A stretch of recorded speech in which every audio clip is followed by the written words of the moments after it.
your attention? Can I get everybody's attention?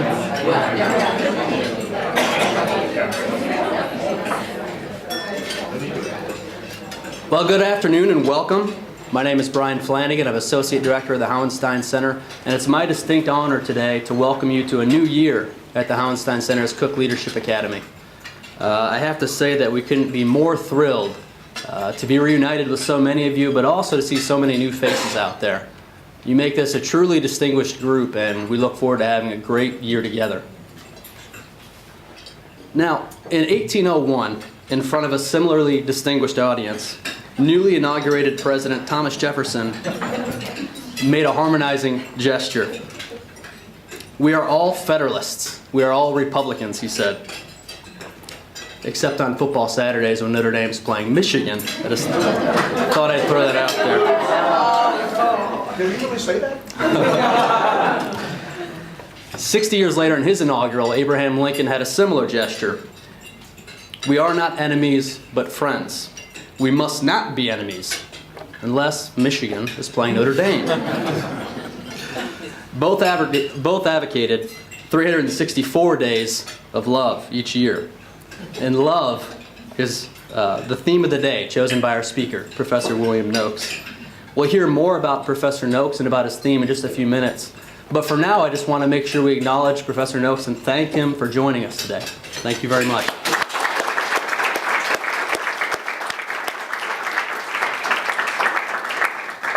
I would like to acknowledge a few other special guests, especially over at the Colonel's table. We have Ralph Hauenstein himself.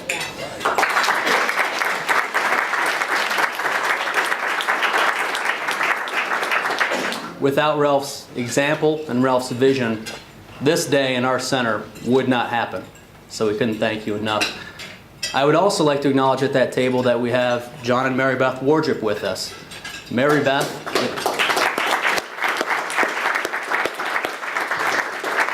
Mary Beth's and John's leadership is absolutely integral to what we do. And I have to recognize Gleaves Whitney, who's the director of the center. He's going to lead us this year and teach us many, many lessons that we'll look forward to.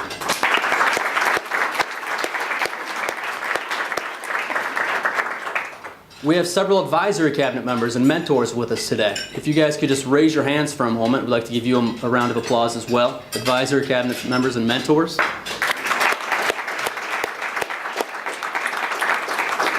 Thank you so much for your service. And we also have 21 brand new, spanking new leadership fellows with us today. 21 of them. And if you guys could raise your hands, we'd like to give you a warm welcome.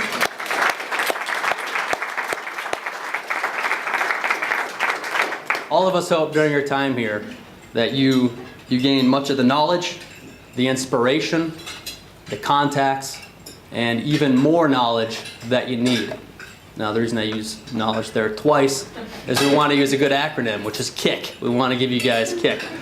So if you gain that, and hopefully if you guys can also find us a better word that starts with K for that second spot, then we'll be all set. Consider that a challenge. Finally, I would like to acknowledge our continuing leadership fellows and our lean and mean staff of 5. If you guys could raise your hands, our continuing fellows and staff, thank you so much.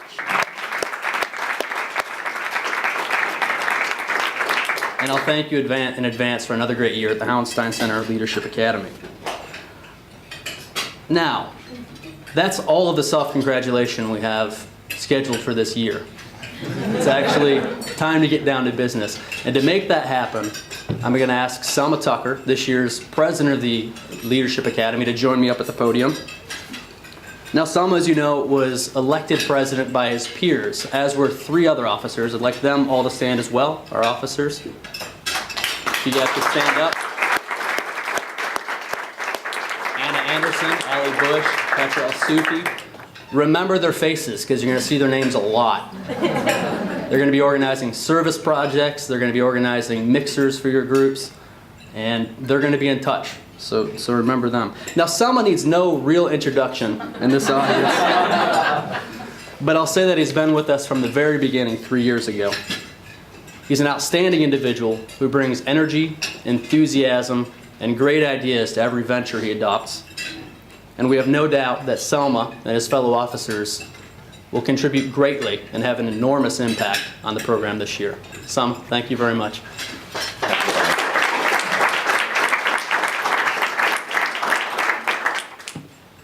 Wow. It's interesting being on the other side of this podium for the past 3 years, and then being here now is quite the turn, 180 degrees, I think. So I'm humbled and I'm honored to be with you today, to stand before you, and to be able to open this year's academy with Bill Noakes, sometimes known as Professor Noakes if you've had him in the classroom. What I'd like to do though is just say something really quickly to our first year. I know we've got a lot of returning fellows, including myself, the officers, and everyone else, but I like to pay particularly close attention to our first years. Since this is your first Leadership Academy luncheon, I want you to really open your ears and engage. Because what happens in these luncheons is you get a perspective from a seasoned veteran in leadership. And that perspective is from a very, very wide, multidisciplinary approach. You'll talk with Bill today, and you'll talk with many other leaders throughout this year.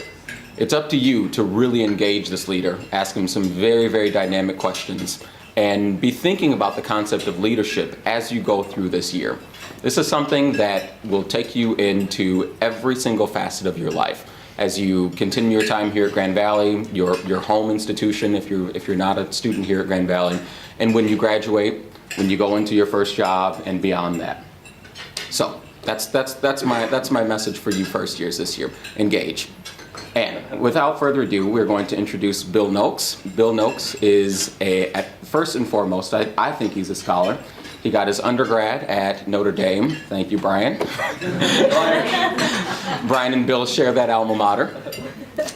His undergrad was in German literature and government. He later went on to get his Juris Doctorate and Masters of Public Policy at the University of Chicago. You might see Bill Noakes in a number of different mediums. You might see him as counsel for General Motors, as a lecturer for the University of Chicago in their law school, or even as a professor right here at Grand Valley State University. We're so happy that Bill is with us today. Principally, Bill is a managing partner at Noakes Group that does counseling for information technology deployments and gives companies a real breadth of knowledge in connecting information technology into their business. Bill's prepared a wonderful speech for us today, and he's going to talk, I believe, a little bit about two concepts that I don't think are often intertwined: love and leadership. If you read this week's supplementary readings, then you'll see that clearly. They did read them. They did read them. They did. Yeah, we know you did because you got them beforehand, right? Great. So, without further ado, we will introduce Bill Noakes.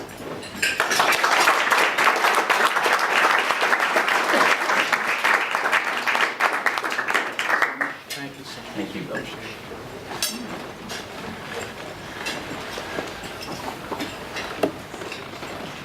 Good morning, or is it? It's afternoon. Good afternoon. It's a pleasure for me to be here, and it's a distinct honor to address such a distinguished group, particularly since Mr. Hauenstein is here.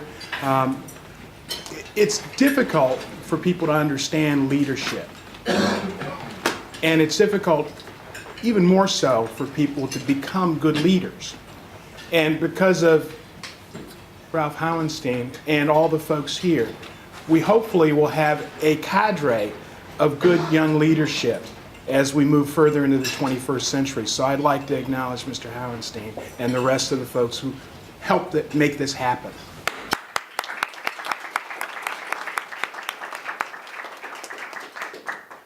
All right. Now, I'm not one for standing behind the podium. And so let me ask a question. I mean, the subject today is love and leadership. Love and leadership. And some people might say, taking the words of the old Tina Turner song, what's love got to do with it? Really, what has love got to do with leadership? Now, I want to ask Oh, let me see. I'm not hesitant about picking on people. Let me find somebody to ask. What's love got to do with it? I don't want to catch anybody with a mouthful of food. You're safe. Let's see. Oh, before you put the food in, what's love got to do with it? Who are you? Anna. What's love got to do with leadership?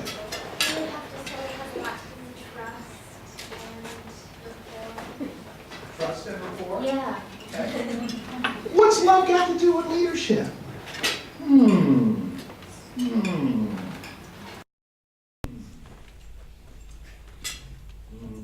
People are looking away. Yeah.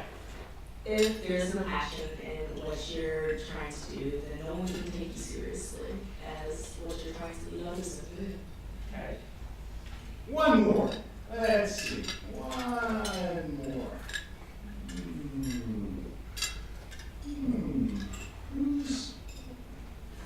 Who have I taken offense to?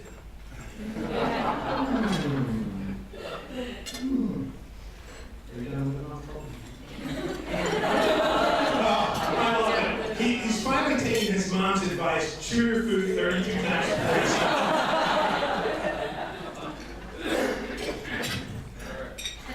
What's all got to do with it? Well, I think it's a basic human need, and when that is fulfilled, I think you really have people that trust you and want to follow you.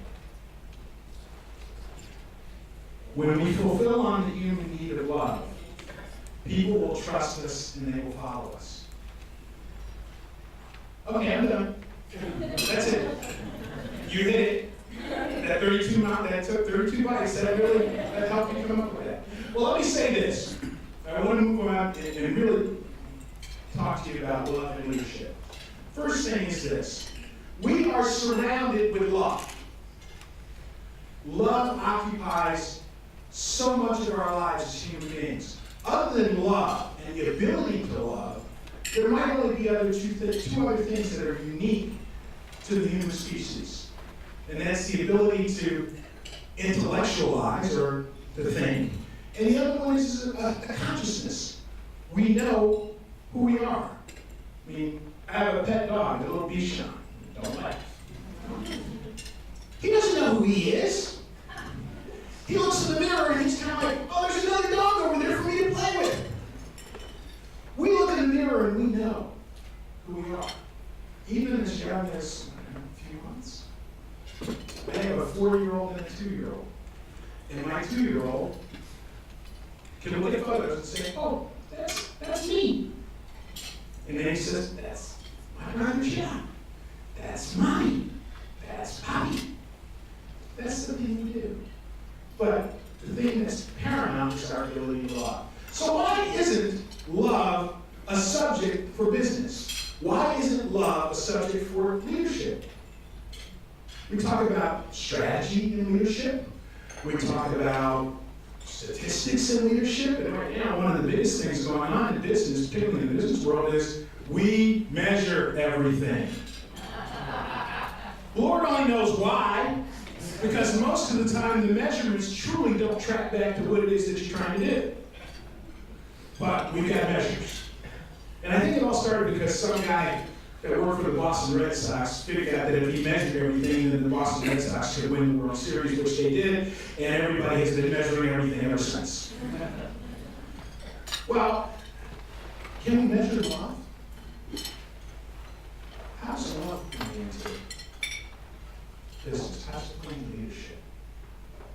Well, it really comes down to this. It is the ability to trust. And it's the ability to understand. It's the ability to empathize. But most important is it takes us away from a leadership style that has been practiced for far too long in American business and elsewhere. And that is leadership by fear. Leadership by intimidation. Anybody here familiar with that? Anybody ever worked in an environment where the leader was somebody that you feared. You were in awe of the leader. You didn't dare approach and touch the hem of the leader's garment, lest something bad happened to you. Has that ever happened to anybody? Anybody here? Raise your hand. Yeah? Anybody want to talk about it? Is it somebody? No, it is. Well, it definitely makes for a difficult working environment, and I don't think it's conducive at all to new thought or improvement in any way because you're terrified. Absolutely. Fear cuts off thinking. Fear cuts off emotion. Fear cuts off this feeling of connectedness that all human beings want. We all want to be connected. I know I had one of the worst experiences in my life working for a lieutenant colonel in the Air Force. And he ruled by fear and by intimidation. And one of the sergeants that worked for us came to me and said, Captain, this guy, this colonel is like crazy. And he doesn't understand that we can't get our jobs done if he comes in every day and says, well, did you do this? And he said, well, no, I don't want you to do this. I wanted you to do this. Well, what's wrong with you people? Can't you get it right? And so I said to the sergeant, okay, let me go talk to the colonel. And I remember going out to talk to the colonel. And I said, well, I know you've been talking to Sergeant so-and-so, and it's been difficult for him. And he's trying to do what you're asking him to do. But he's afraid of you. And part of the fear is he doesn't know what you really want him to do because you say, I want you to do this, and then I want you to do that, and then, no, you were supposed to do this. Well, why didn't you do that? Why don't you get anything done, man? And I said, well, maybe you got to establish some priorities for him. And then maybe you got to just back up a little bit, sir, please. And just let him do his job. And then maybe he'll be better off, and the whole organization will feel better because no one will be afraid. And I remember seeing a color red, unlike any red that I had ever seen, as the blood welled up from the bottom of his shoes into his face.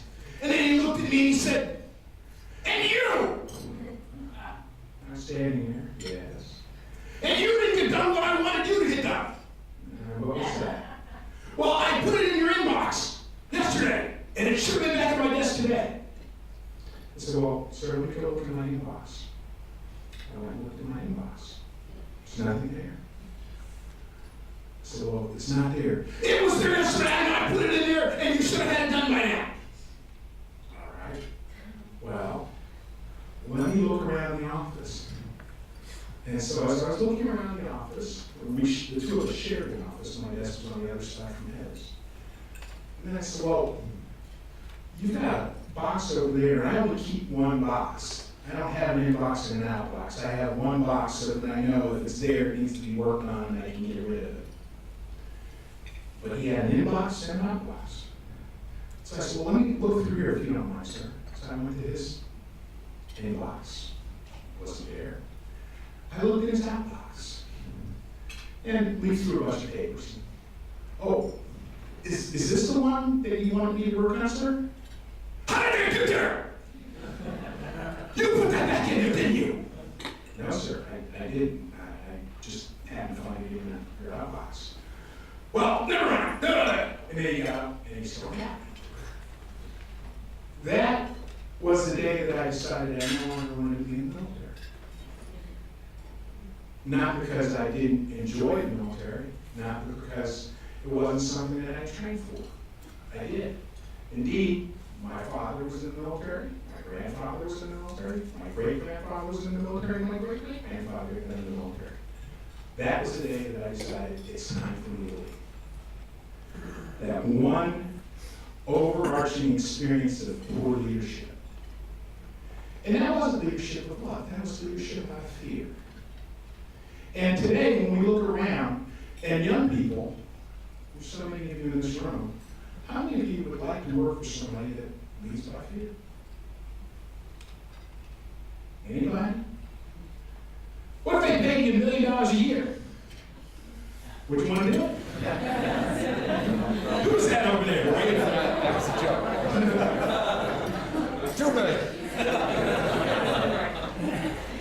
How long would you like to do it? Just need 1 year. Now see, Solomon, you remind me of myself back in the 1980s, man. Because there was this guy, there was a heavyweight boxer named Mike Tyson. And Mike Tyson was knocking everybody out. And I don't remember who it was. It was one of the, hey, it was Michael Spinks was going to fight him, and the purse was going to be $1 million. And a bunch of the guys just sitting around, they were like, I'd fight him for $1 million. You know? It's like, yeah, I'd fight him for $1 million. Come on, guys, you guys nuts. And my friend said, no, here's what will happen. They're going to give me $1 million. I'd train real hard. I'd get in the ring with him. And then the first time the first punch got anywhere close to me, I'd go down.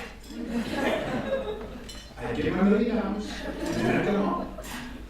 And I said, well, what happened if you weren't able to dodge the punch? And, well, I still got my $1 million.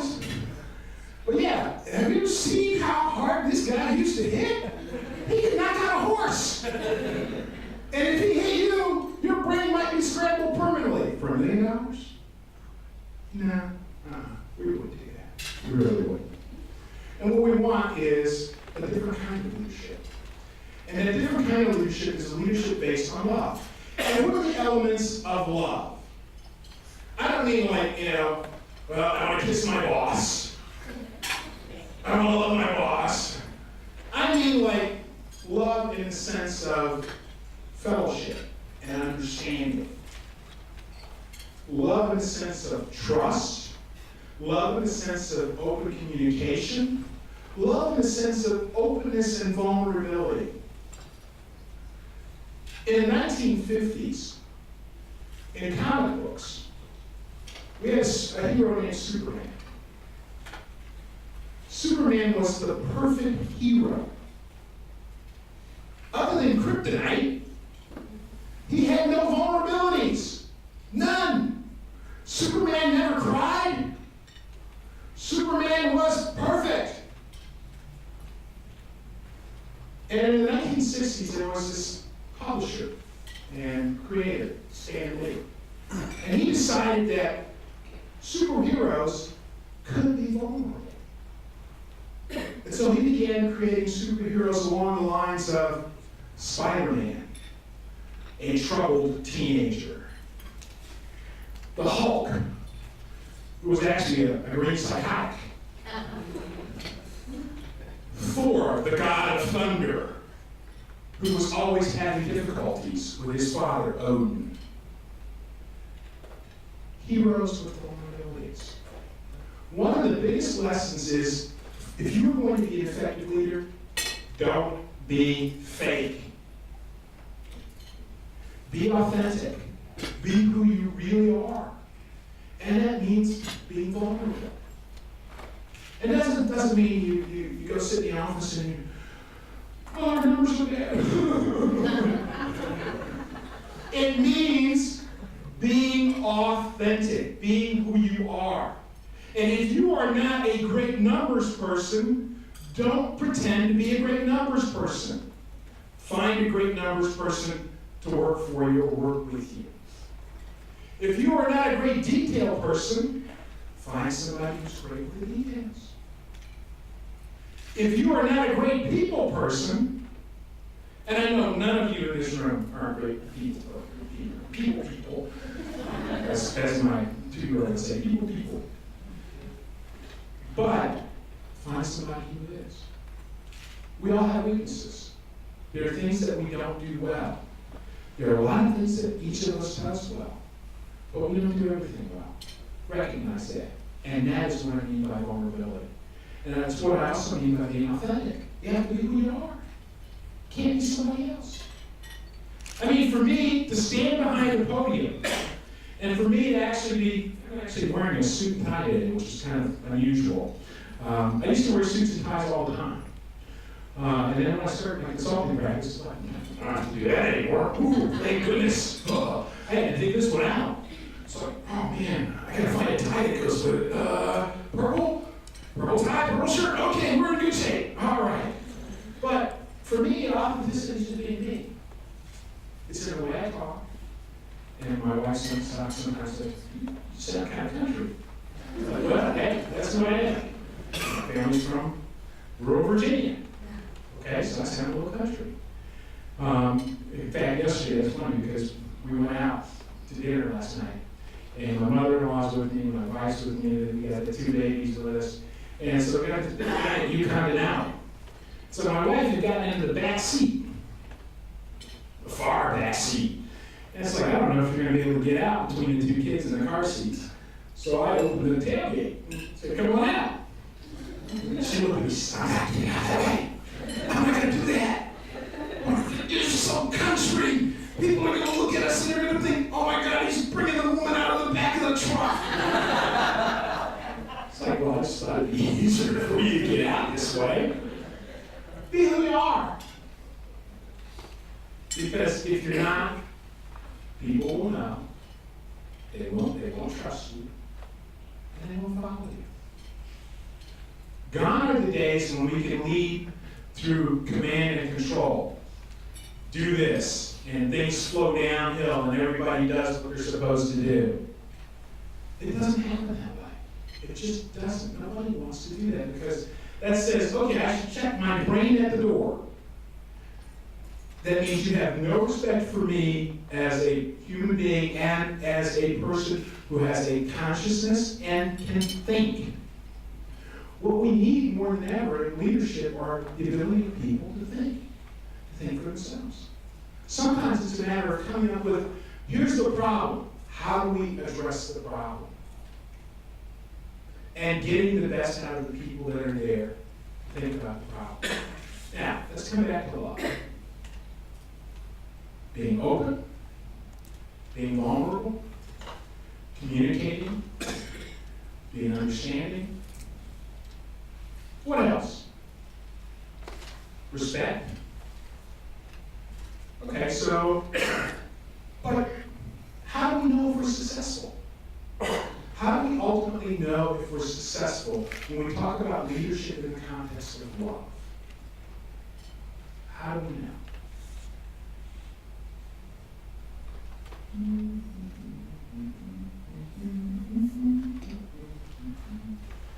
You're it.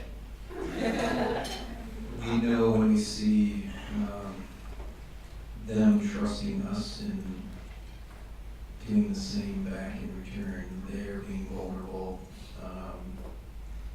They're showing you respect. They're just, it's a give and take, basically. It's a give and take. I mean, one of the things that, and this is a lesson that goes back thousands of years. I mean, in Christianity, we talk about giving and receiving. We've always talked about that. And we talk about love. And Jesus said, I command you to love one another as I have loved you. And ultimately what it comes down to is that's really what we have to do as leaders, is we have to love our followers. And that means doing right by them. It doesn't mean that we don't hold them accountable.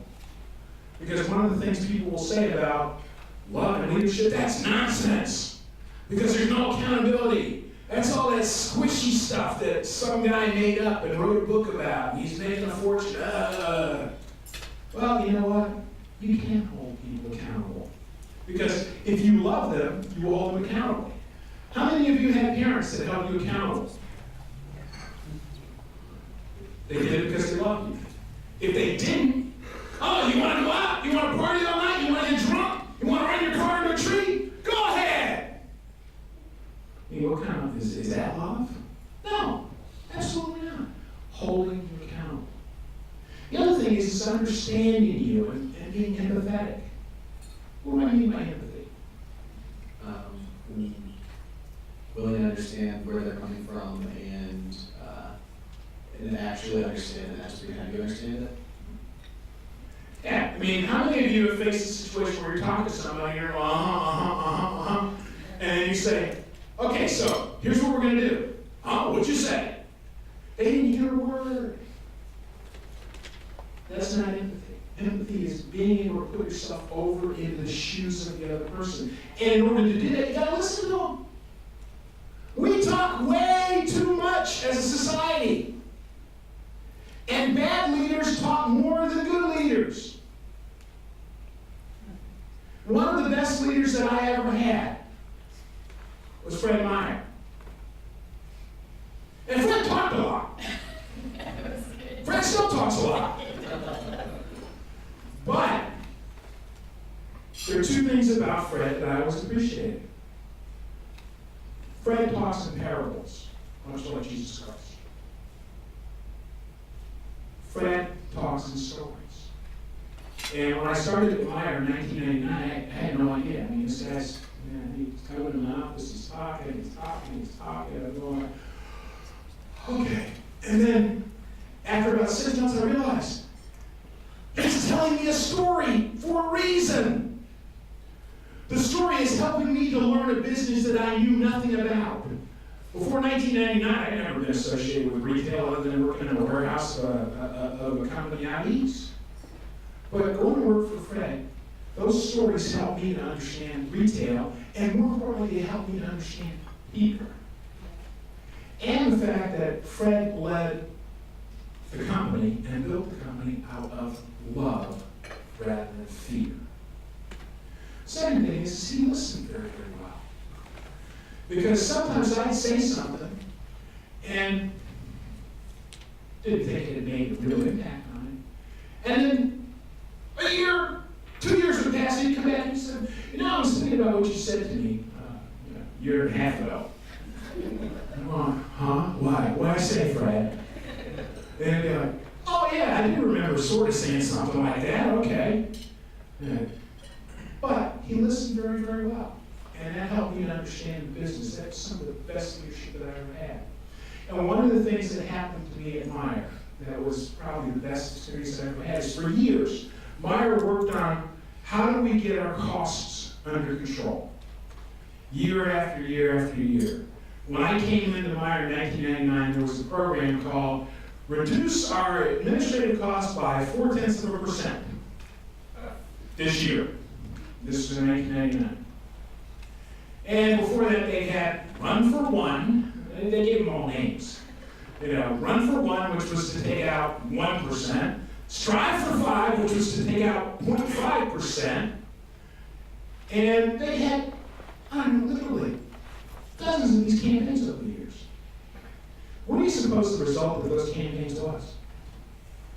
A lot of change and confusion. Were any of them successful? No. Absolutely. Not one of them was successful. And one of the reasons why was because we didn't understand something about leadership. First thing was, we didn't talk to anybody but ourselves.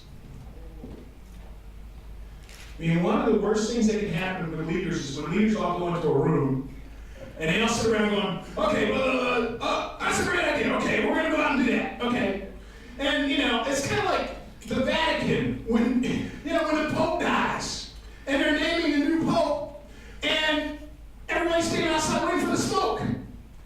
Okay, white smoke clears the hall. They got a Pope. Well, that's kind of the way some leaders have operated over the years. So we're going to have an off-site strategic session. And the leadership all goes, and they go somewhere, and they all sit in a room, and they go, think great thoughts. Then they come back. And they say to the people in the company, here's our new strategic plan. Go execute it. Everybody's going, huh? What? What did you do that for? Well, wait a minute. You didn't think about this. You didn't think about that. And then here's what happens. The leaders go away, and everybody goes over here in the hallway. Did you hear what these guys are talking about? Are they out of their minds? They have no clue what's going on in this business. Man, I swear, if they, I don't know. These guys, how do they get their jobs? Who did they know? Man, I swear, my kid brother, he's a loser, but he can run his business better than that. And that's what happens. But here's what happened the last time we did this at Meyer was 2003. we actually sat down and said, well, wait a minute, we've been having these offsites for years where it's just leadership. Do you think we might want to include some people who actually do the work? And we did. So ultimately, there were more people who were doing the work in the room than the leaders that were supposed to be leading them. And by listening to them and leaving rank at the door, we were actually able to come up with a plan that made sense. Respecting those who actually do the work, that's love. Listening to them, that's love. Allowing them to give input, that's love. And then when we left that room, instead of coming up with a plan where we're going to reduce our costs by 0.5% or 1%, or the leadership had figured we needed to reduce our costs by 2%. And I'll never forget, one of the guys who wasn't on the senior leadership got up in the middle of the meeting and said, "You guys are full of crap. If you reduce costs by 2%, you know what's going to happen? In 2 years, we're going to be back here again saying, we didn't reduce costs enough. What do we need to do to get another 2% out? And if all you guys want to do is reduce our costs by 2% at this point, then I don't want to be in the game. I want to leave now." Leadership was like, "Who is this guy? Oh my God, what's he talking about? 2%, we're going to be hard pressed to get 2%. He's talking about taking out 4%. So what we wound up doing was we actually listened to him. And we said, you know, he's right. He's absolutely right. We've got to take our costs down by 4%. And so that's at that moment where we sat down and said, that's what we got to do. We got to take our costs down by 400 basis points. And you know what the end result was? Want to know what the end result was? I got 5%. 6. We didn't get 5, we didn't get 6. We got 4. We got all of it. We got it in 3 years. Which is why Meyer is still here and successful. Had we not done that, had we not led from love rather than fear, and I don't mean it doesn't have to be intimidation, it just has to be stupidity. Fear sometimes equals stupidity. Fear equals not listening. Fear equals not respecting the opinion of others. Love is the opposite of that. And we were ultimately successful. Very few companies that I know of have been able to take their administrative structure down, their SG&A down by 400 basis points in such a short period of time. Had that not happened, I can tell you this, Meyer would not be here. And that was because of a quote-unquote follower rather than a leader. But that follower was probably the best leader in the room because he called all of us to lead rather than to shirk our responsibilities as leaders and say, well, we got 2%, we did the best we could. You don't win that way. And you don't lead that way. Now, for me, in my life, when I talk about love, I've been at my best when I've been a loving leader. When I cared about my people. When I cared about what they thought and I respected them. I've been at my worst when I was a fear-based leader, which sometimes can happen. It sometimes happens in my very own home. Just do what I told you! Poppy, I don't want it! Just do it! Do it! Do it! Poppy, I just want to be happy. That's what my 4-year-old says. Poppy, I just want to be happy. And sometimes I say to him, I want to be happy too. And I will be happy when you do what I tell you. So we don't always come from love. We try to. Because if we are open, if we are authentic, if we demonstrate that we're human, nobody loves Superman. We all love Spider-Man because he's kind of, he's not quite right. mean, the guy I really loved when I was a kid growing up, I mean, Spider-Man, Superman, he was too perfect. Who do you think I really loved as a hero? A little bit of a twisted guy. Is it one of the villains? No!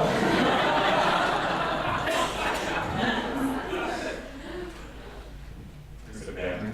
No! No, Batman was rich. I wanted to be rich like Batman, but I didn't want to live in a cave. And Batman was a little, besides, Batman was a little too perfect. I mean, he lived this life as Bruce Wayne, where he's, super socialite, and he's rich, and he's got a butler, and I didn't know what a butler was when I was a kid. I grew up poor. Butler, what's that? And he's got this guy that follows him around and puts his clothes on for him? Wow, that's kind of weird. Oh, what do you think? I have no idea, Spider-Man? Nope. Okay, I'm gonna be sexist here. I'm gonna go with guys. And I'm gonna tell you that right now. Because most of the girls I grew up with did read comic books. Almost all the guys did. I know. You're one of the guys. I have no idea. Come on, everybody knows. Well, my favorite's Wolverine. A woman after my own heart. I loved Wolverine. I loved the fact that he had these wonderful adamantium claws that were like, it's like, wow, that's kind of cool. I love to be able to make those. I remember taking wire hangers and, it's like I couldn't get him to retract though. Made it difficult to pick things up. But yeah, he was a guy that wasn't quite right. He was vulnerable. And he was in love with somebody that he couldn't touch. And isn't that amazing? He's in love with a woman that he can't touch. It's kind of weird. But he's vulnerable. So I like him. But be vulnerable, be open, be authentic, be who you are, care about your people, care about yourself. Show people who you are. If you are not in love with you, then you can't be in love with anybody else. The most dysfunctional relationships, whether they're personal or in business, are when the believer doesn't like himself or herself. It shows up in the workplace. So you gotta like yourself first. So, love yourself. And that's okay. You gotta start somewhere. Okay, I'm gonna wrap up and then I look forward to questions. Let me just make sure I cover everything that I want to cover. So, the last thing I want to say is, you gotta be comfortable with emotion. You gotta be comfortable with emotion. A lot of folks think that in leadership, you gotta take emotion out. No, what you have to do is you have to put more positive emotion in. It's not about draining emotion out of anything. Because here's how life works. If you connect with people, there's some emotion that happens. And then they think about what it is that you're trying to do based on that emotion, that feeling. Then what happens is words get formed around that. And only after that can you get to actions. It starts with emotions. So if a leader comes in that's robot, a robotic-like leader, yes, we will be doing this. Well, listen, what's up with him? This dude is not right. There's something wrong. Well, we have to be who we are. Got to be real. And that means being comfortable with emotions. And sometimes that means crying. Sometimes that means demonstrating fear. Sometimes that means it can mean a whole range of human emotion. I mean, one of the things that we don't appreciate, and this is a story from my brother who was in the Iraq War. And my brother talks about how he and several of the members in his unit, they were scared. They were scared to death because they were going in the flu jab. And they shared that with each other. It wasn't like, I don't know if you've seen any of these movies like the movie Predator. back in the day where Arnold and his crew, they're all like, man, we're gonna blow everybody away. These guys are like, wait a minute, we're going to battle here and we're not sure what we're up against and we don't know where we are and we don't speak the language and it's kind of weird. And he said that was the first time that I actually felt connected to the members of my unit. We've been through training together. We've been through a whole lot together. We've gone on training together. We lived together. But that was the first time that we felt a human bond. And that's the way it is in the company. That's the way it was at Meyer. When we succeeded in that task that we had to do in 2003, there was a connectedness unlike any that I had seen in a long time. And when that happens, that empowers your organization and it empowers the leadership and the followers, because who knows when a follower is going to turn out to be a leader to be successful. That's the message for today. I'll entertain questions at the moment. Questions? Comments? Yes, ma'am, in the back of the room. Thank you so much. My name is Petra Subi, and my question is, when we lead with that style, how do we make sure that leadership or that our style is not seen as fear? I have to repeat that. All right.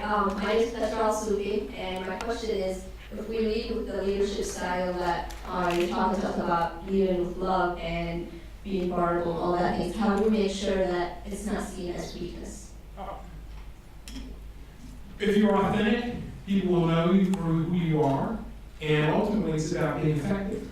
And what people want more than anything else is effectiveness.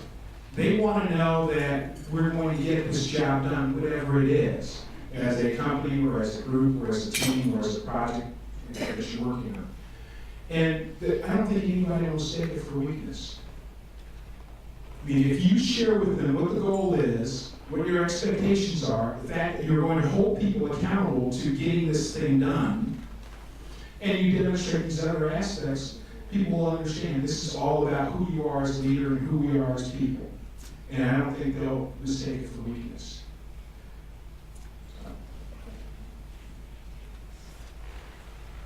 Other questions, comments?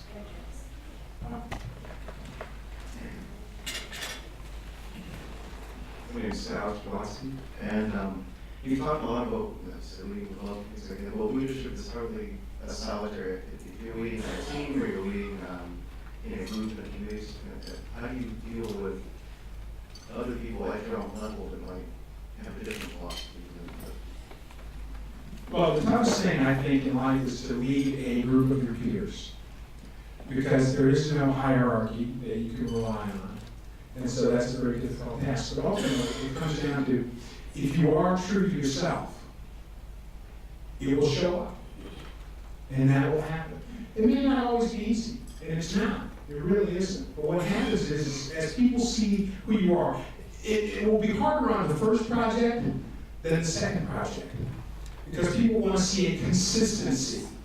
And so if you are consistent in who you are and how you lead, people will see that and go, oh, that's how he is. And it works for me. So long as you make sure it works for your followers or the other members of the team, then I think it'll work out. Other? My name is Rory Egger.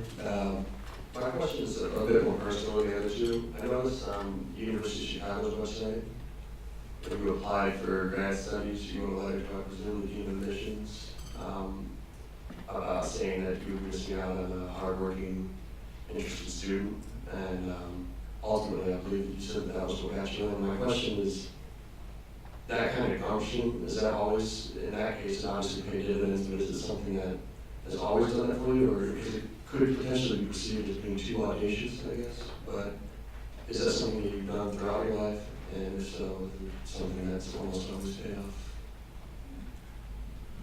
Life is way too short. And sometimes we let fear take a hold of us. And ultimately, it starts back, let me give you a story from 1963. My family lived in Washington, D.C. in 1963, maybe about 20 blocks from downtown, where the March on Washington took place and where Martin Luther King spoke. And I was 7 years old at the time. And I just finished reading this book on Thomas Jefferson. And Thomas Jefferson was an architect, he was a lawyer, he was a politician, he was president, he was the governor of Virginia, he wrote the Declaration of Independence, he wrote the religious rights of man in Virginia. And so my dad and I were having a conversation. And he said, so what do you want to be when you grow up? I said, I want to be a lawyer. My dad looked at me and said, well, son, why don't you do something that you can be? Kind of, well, what do you mean? He says, well, you're a Negro. It'll probably be hard for you to be a lawyer. And how do you get people to pay you and all that stuff? It's like, why don't you think about being something like a doctor or a dentist? I mean, the things where you could service the black community and so you'd have a future. And then the last thing he said was, or a certified public accountant. You want to blow the mind of a 7-year-old? What? I don't know what it is, but it doesn't sound very good. And so I said, well, no, I'm going to be a lawyer. That's what I want to be. I don't care what anybody else says. I don't care what anybody thinks. I'm going to be a lawyer. And so I carried that through elementary school, junior high, high school, and that's what I was going to be. I didn't care what anybody thought. And so part of it is not letting the view of the world, somebody else's view, drive you, and not being afraid. And yeah, you got to be a little audacious. And when I applied to University of Chicago, I only applied to 2 schools. I applied to Notre Dame, and I applied to University of Chicago Law School. I got into Notre Dame, and Notre Dame was going to give me a full scholarship. So I was like, okay, I know what my fallback position is. I can stay here at Notre Dame, and they're paying for the whole thing. So when I really wanted to go to Chicago, in part because I was impressed by the faculty. I mean, it was like one of the most outstanding law faculties on the planet at that time. And so I'm sitting in my room one night, and it's like, okay, well, I have to let Notre Dame know in like 2 more weeks, otherwise I lose out. And so I sat in my room and I wrote a letter. I remember typing it out. To Dean Basher, who was still there. He's no longer the dean of students, but he's still at the law school. It's kind of funny, when I went back to teach, there he was, and we sat down and had lunch. So I thought, yeah, I remember you. But, so I wrote this letter. And really it came down to, I've been accepted to another quality law school, and if you don't accept me, you are going to be facing the risk of losing one of the best students that your university will ever have. And I remember I signed it. I put it in an envelope, put a stamp on it. I took it downstairs, I dropped it in the mailbox. I went back up to my room, closed the door and said, oh my God, what have you done? Oh no! Oh my God, you're an idiot! What did you do? Fortunately, I nailed it before that feeling came across me, before that came over me. And 2 days later, I got a phone call. Hi, this is Dick Badger, Dean of Students, Dean of Admissions at the University of Chicago School.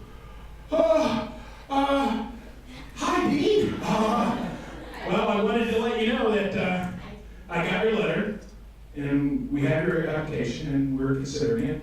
And I said, well, when do you think we'll know? Well, it's going to go in front of the admissions committee, and they'll make a decision, and they'll let you know in the next couple of days. So, 2 days later, I get another phone call. Hi, this is Dick Badger.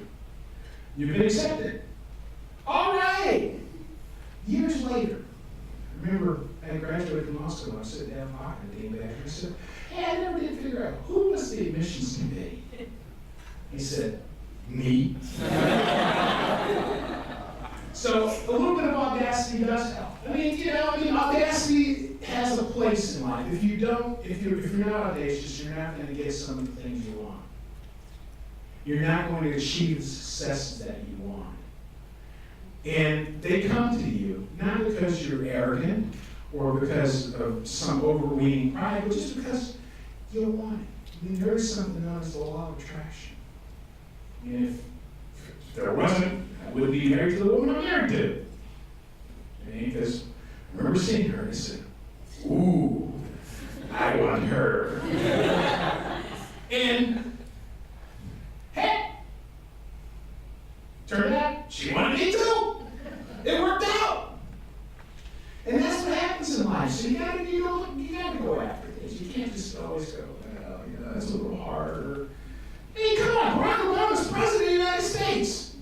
Come on, when he started running for president, we're like, this guy's nuts. There's no way. He hasn't even been in the Senate 2 years. In fact, he might not have been senator if he had listened to people he might not be president if he had listened to people in Illinois talking about running for the Senate. He was supposed to get killed by the Republicans in that Senate race. But the guy who was running on the Republican ticket, his life unwound when they found out that his wife, Jerry Ryan, who used to play on Star Trek and played in Shark, in their divorce, there were these little comments about, yes, he tried to take me to sex clubs. And it's like, ooh, how did that get into the newspaper? And his campaign unwound so fast, didn't matter that he was, a multi-millionaire. And so then all of a sudden, Republicans were like, wow, we don't have anybody running this guy, Barack. Nobody's going to vote for him. They thought Republicans were going to win. So then they wind up going and recruiting Alan Keyes from Maryland. He didn't even live in Illinois. Well, they got a black candidate, we got to have a black candidate, let's bring Alan Keyes in. And Barack killed it. But for that, I don't know, the audacity of him thinking, I can do this, or yes, we can, he'd still be a state senator in Illinois. So yeah, be audacious. Other comments, questions?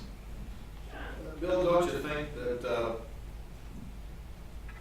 that some leaders would back away from this love leadership concept because they think it would maybe compromise their ability to deal with a subordinate, if you will, when things aren't going well, to take corrective action? And it's like you're moving back and forth between tough person to love person, that kind of thing. Isn't that one reason why we hide behind that? That in business, that was a problem I personally had. John, I understand that. And that was something that I faced in my career, was the question of how do you deal with subordinates? And so for the longest time, one of the ways I dealt with subordinates was I kept myself apart from them. And in fact, even when I went in some positions, I said, okay, now I'm the boss. And that means that I'm not your friend. I can like you, I can be appreciative of who you are, but I'm not your friend. And ultimately, that didn't work for me. It really didn't, because it created too much of a shield between me and the employees. And it was only later on when I felt comfortable saying, look, I can be your friend, but you also have to understand where that ends. And in the workplace, that means I can't just be friends with you, I have to be friends with everybody. Otherwise, what happens is it looks as if I'm being partial to you, and that's the difficulty. And so, for me, it was simply a matter of being who I was, which is, I feel comfortable in love with my employees, because I don't think I'm weak. And a lot of times where that fear comes in is we feel, oh, they're going to think I'm weak. Well, anybody who's seen me in business or seen me in the courtroom will not think that I'm a weak person. I mean, you can ask anybody that I've cross-examined in the courtroom, is he weak? Maybe when he's asleep. But that's about it. And so it's just a matter of, you got to recognize that, yeah, there's certain boundaries, but love is about holding people accountable. Love is setting clear expectations. And if you let people know that, here's where we are, here's where we need to be, and here's what you're doing, and here's what you're not doing, okay, well, they can still appreciate me. A friend of mine had to fire a lot of people over his career. I fired a lot of people over my career. And it's just one of those things where, a lot of people still like me, even though I fired them.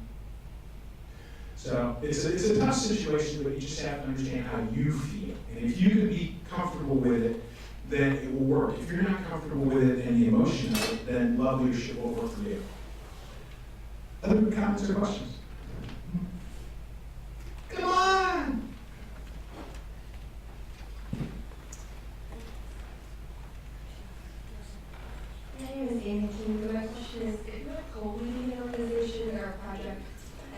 you're leading with kind of takes the stance of they can't be friends with, you know, the people they're working with, or they're leading out of a position of fear. How do you balance while maintaining that co-leadership role? In a co-leadership role like that, part of it is being who you are. And sometimes what happens is the other person goes, works for her. Maybe I can try it.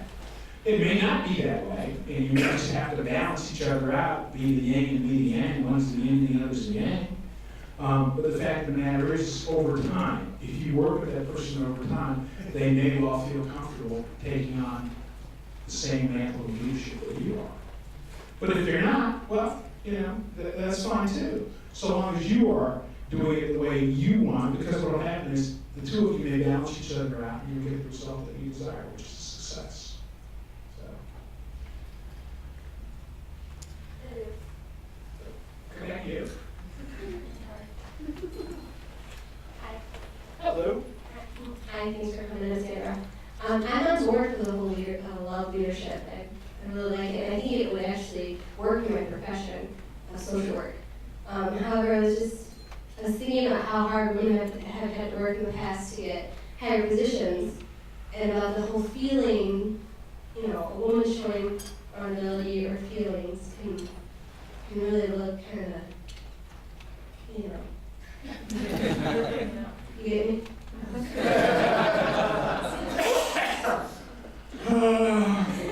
She's bringing that empathy and all that stuff, all that weepy, soft stuff into the workplace. Oh my. Yeah. But you know what? I think the world's changing. And I don't think I don't think women have to approach leadership in the way that women did have to approach leadership 10, 20, 30 years ago. I mean, probably a classic example of I'm as tough as a guy mentality. You see that in Hillary Clinton. I mean, it's like, I don't think I've ever seen a woman in a dress. She's probably got legs. But she's into the pantsuits. I mean, my old boss, Jennifer Granholm, I don't think I've seen her in a dress in like 12 years. She wears pants. And, you know, she's not really a tough person. She really is a love leader. But the difficulty for a lot of folks is that they're so focused on what other people think of them. And if you are going to be truly a great leader, you can't be worried about what other people think of you. That doesn't mean that you can be Attila the Hun, that you can be really crass or rude or any of those things, but ultimately it comes down to you being comfortable with you and finding that position that works for you as a leader. And what will happen is over time, it'll work out. It may not work out the first time, but over a period of years, over the course of your career, you'll build a leadership sense that other people will get of you. And then ultimately the world will come around to your view rather than you coming around to the view of the world.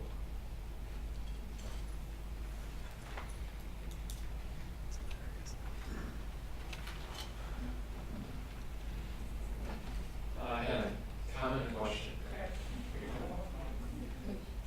At one point you asked, why do people shy away from love as it relates to business? And the thought struck me that I think it's because we have such a bad definition, a bad example of love.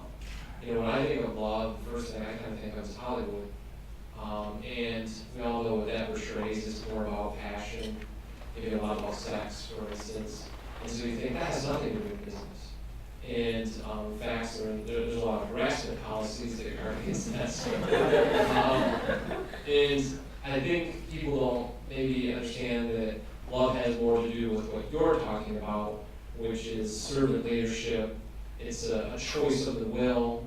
You know, it's building rapport with people. So I appreciate you sharing that with us very, very much. The question I had is, you know, discipline is part of love. Do you have any concrete examples of how you get a manager to understand that discipline, accountability is part of loving, that you just can't let people walk all over you? If you're going to be an effective leader, you have to hold people accountable. And part of it is when you take on the role of leadership, you explain to people what your philosophy is. And a lot of folks don't take the time to explain, here's what my philosophy of leadership is when they take on the role of leader, or when they come into an organization for the first time. And part of it is, you got to tell people where you're coming from. If you don't, then they have to figure it out. And then they're trying to piece it together. So you got to be clear about, here's where I come from. And so, for me, a concrete example is that I had to fire a manager. And my position was very clear on several things. One is, do your job. Do your job well. Second one is if something goes wrong, let me know. Third one was, if something went wrong and I should know about it, tell me. Don't lie. Fourth one was, if you've lied, don't perpetuate the lie by trying to cover it up. And this particular individual, he did his job well. He did something wrong. He lied about it, and then he tried to cover it up. And I said, that's very clear. I mean, it's not that I don't like you. I love you. I'd love to keep you on my staff. But you have violated the rules that I expect everybody in the organization to adhere to, including me. Thus, you shall no longer be a part of this organization. And that day he was gone. And there were a number of people that called and talked to me and prevailed upon me to try and bring him back. And it was a mistake that he would never do it again. And I said, here's where I come from. And that is if you want him back, I will resign. Because it violates the tenets that I have set forth for the entire organization. And they are watching to see if I'm going to stick to those tenets. If I don't, then I won't be an effective leader from this day forward. And I stuck to that position, and then the person went to work somewhere else. I gave him a good recommendation. You know, I mean, he was truly a valuable person in the organization. He just violated the rules. And that's what happens. So, any other comments or questions? Okay. I'm getting the timeout sign. Hey, thanks, Glee. It's been a pleasure being with you this afternoon, and I hope that as you go forward in your careers, you understand that there truly is a place for love in the workplace and understanding, and you can be great leaders coming from a place of love rather than a place of fear. Thank you so much.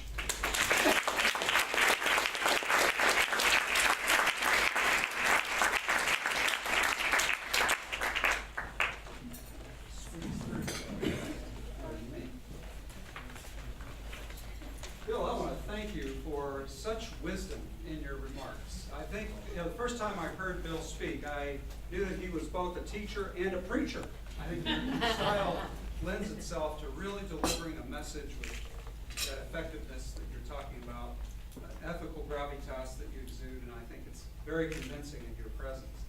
And as a token of our appreciation at the Hauenstein Center for your presentation today, we would like to give you a Ralph Hauenstein tote bag.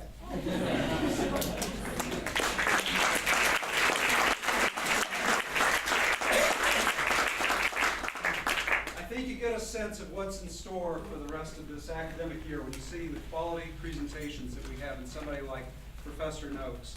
We're very excited for the 21 new members who've joined us. You're part of our family.